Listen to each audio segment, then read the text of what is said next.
पुणेकरांचं अनेक वर्षाचं स्वप्न जे आहे, मेट्रो पुण्यात होणारे अनेक वर्ष पुणेकर आमचे फक्त ऐकत होते.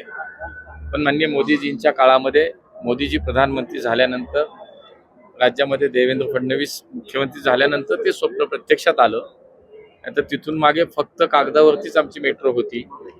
आज असं सांगितलं जातं की कोणीतरी मेट्रो आणली, कोणीतरी केलं, तर मला ते सत्य सुद्धा खरं तर आपल्या सगळ्यांच्या माध्यमातून समोरही आणलं पाहिजे की उगाचच पुणेकरांची दिशाभूल करण्याचं काही कोणी काम करू नये, आणि ते होणारही नाही. मला माहिती पुणेकर जाणतात. खरं तर म्हणून आज ज्या पुण्यातले मोठे चांगले प्रकल्प आमच्या काळामध्ये झाले, मेट्रो सुरू झाली, भूमिपूजन मोदीजींनी केलं, त्याचं उद्घाटन मोदीजींनी केलं. 32 किलोमीटरची मेट्रो आज चालू झाली. भविष्यामध्ये एक टोटल 120 किलोमीटरचं नेटवर्क या पुण्यामध्ये सुरू होत आहे. टप्प्याटप्प्यानं काही टेंडर्स लागतात, काही DPR झालेत, काही कॅबिनेट केंद्रीय मंत्रिमंडळाच्या कॅबिनेटची मान्यता, मंत्रिमंडळाची मान्यता मिळालेली, अशा वेगवेगळ्या स्थितीमध्ये स्टेजेसमध्ये आहे. आणि त्यामुळे मेट्रोमध्ये प्रवास आज मला त्याच्यासाठी असं नाही, पण एकूणच आपल्यातलेच काही मित्रांचं असं म्हणणं होतं, पत्रकारांचं, की आपण जर काही आपल्याला या निवडणुकीच्या संदर्भात चर्चा करायची, संवाद साधायचा, तर मेट्रोमध्ये जाता येईल. आणि त्यांनी आलं, मी जाणीवपूर्वक असं काही नाही की मेट्रोमध्ये आज जायचं त्याचं काहीतरी वेगळं हे करायचं. पुणेकरांना माहिती आहे की मेट्रो पुण्यामध्ये कुणामुळे आली. आज 2 लाख पुणेकर याच्यामध्ये प्रवास करतात. त्यातल्या कोणालाही विचारा, रोज 2 लाख पुणेकर प्रवास करतात, त्यातल्या एकाला सुद्धा जर वाटलं की वेगळं मत, तर तुम्ही मला सांगा. कारण प्रत्येकाला माहिती आहे की भारतीय जनता पार्टी ही पुण्यात, राज्यात आणि देशामध्ये काम करत असताना आज ही पुण्यातली मेट्रो सुरू झाली. पुणेकरांना खूप ते आज त्याच्यातनं प्रवास करतायत. त्यामुळे सार्वजनिक वाहतूक व्यवस्था सक्षम करताना मेट्रो आणि PMPML हे दोन्ही सक्षम करणं, त्याचा विस्तार करणं हे आमचं ध्येय आहे. आणि आज म्हणून पुण्यामध्ये मागच्या 5 वर्षाच्या जेव्हा काळामध्ये आज 1200-1500 साधारणतः बसेस, ह्या इलेक्ट्रिक बसेस आणि CNGच्या बसेस रस्त्यावरती आल्या. 1000 नवीन बसेस आता केंद्र सरकारच्या माध्यमातून मान्यता मिळाली, त्या टप्प्याटप्प्याने रस्त्यावरती धावतील.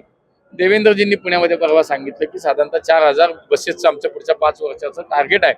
आणि त्यामुळे त्या 4000 इलेक्ट्रिक बसेस पुढच्या काळामध्ये पुण्यामध्ये येतील. असं एकूणच पुण्याच्या वाहतुकीच्या संदर्भातला एक भविष्यातला मोठा विचार, पुण्यातल्या अंडरग्राऊंड साधारणतः 57 किलोमीटरचे रस्ते बनवण्याचं नियोजन, अशा अनेक गोष्टी पुढच्या काळातल्या आहेत. आणि म्हणून आज हा सगळा संवाद आपल्याशी करताना हा विषय करतो. मला वाटतं त्यांचं हे विधान म्हणजे माननीय मोदीजींच्या आणि देवेंद्रजींच्या नेतृत्वावरती आणि कर्तृत्वावरती कुठेतरी शंका वाटते मला.